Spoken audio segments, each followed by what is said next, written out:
It's a busy summer in Miami, but Pat Riley has apparently gotten one of his free agents locked up. Goran Dragic, reportedly 5 years, $90 million to stay in Miami. He was acquired at the trade deadline from Phoenix.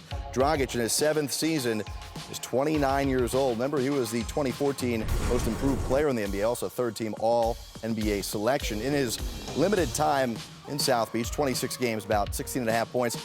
Remember, this guy is probably the most efficient shooting guard in the NBA. Just one of 4 players in NBA history under 6'4" to shoot 50% from the field and give you at least a 3 per game. Let's talk about more with the Miami Heat. Ethan Skolnick from Bleacher Report is on the beat, and he joins us. So 5 years, $90 million. That seemed like it was a done deal for quite some time, Ethan.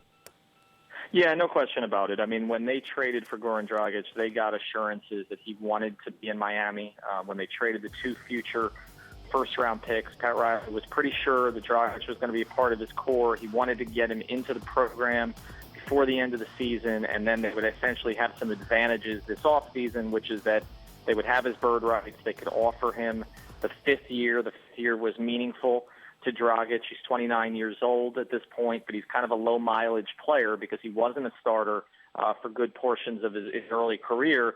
And so basically they were in a position where they could offer him the 5th year. Other teams could not do that.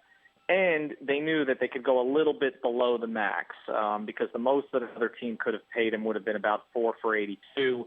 So he gets 5 for 90, no state tax in Florida. That certainly helps. And, you know, they have a core piece going forward, and it also gives them a little bit more flexibility. Not a lot, but a little bit more flexibility as they deal with Dwyane Wade in terms of the tax issue for this season.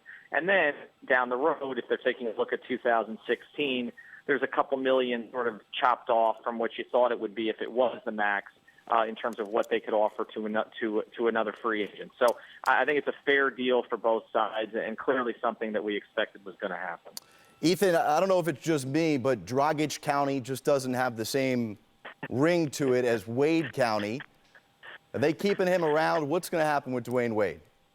Yeah, you know, the tone on that has turned much more positive over the past couple of days. You know, I've been monitoring this story for a while, and you know, it was pretty toxic there for a while. And I think there was some misunderstandings and some miscommunication along the way. But look, I mean, Dwyane, you know, has never been the highest paid player on his team. That's been well documented. And also he does want some security long term. So, but everything I'm hearing is trending very positively for Miami. I think now that they are going to get a deal done with him. It may take a few days. They've got some other things they've got to sort out.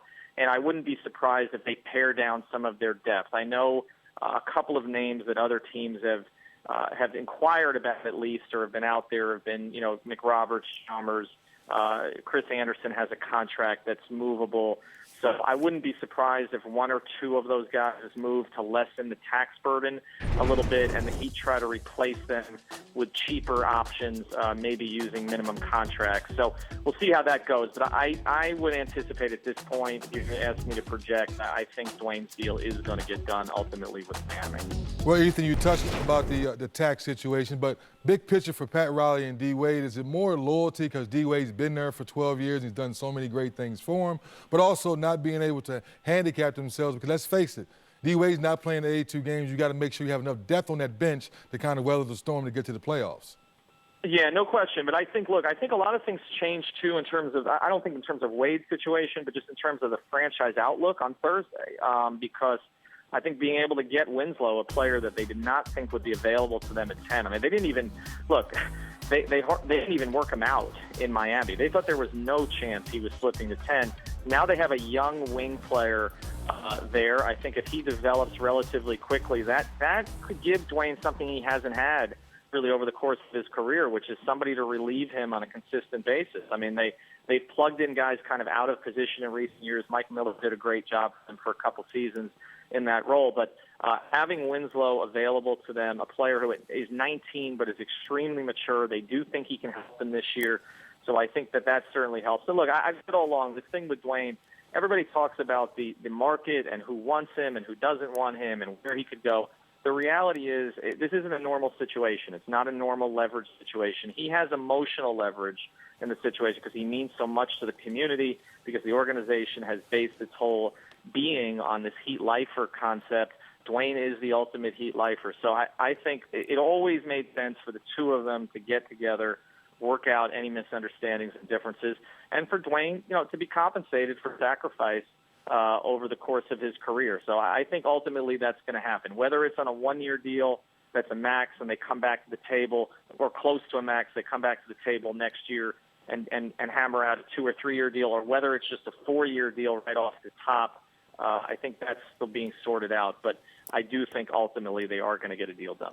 Ethan Skolnick with the latest on the Miami Heat. Now get busy on what's happening with Cleveland, Ethan. We'll talk to you soon as we continue to follow you on Bleacher Report. Thanks so much. Thanks, guys. Much more positive attitude and outlook for Miami than we had 24 hours ago.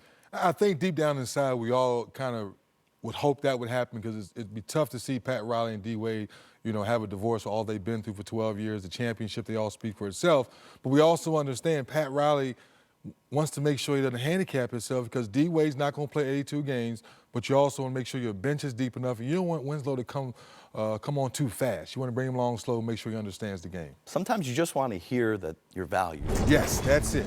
That's it. Hassan Whiteside fired up to have his point guard back as Whiteside sends out the tweet. And yeah, well, Whiteside might have the most team-friendly contract in the NBA next year. So yeah, he wants to borrow a few bucks.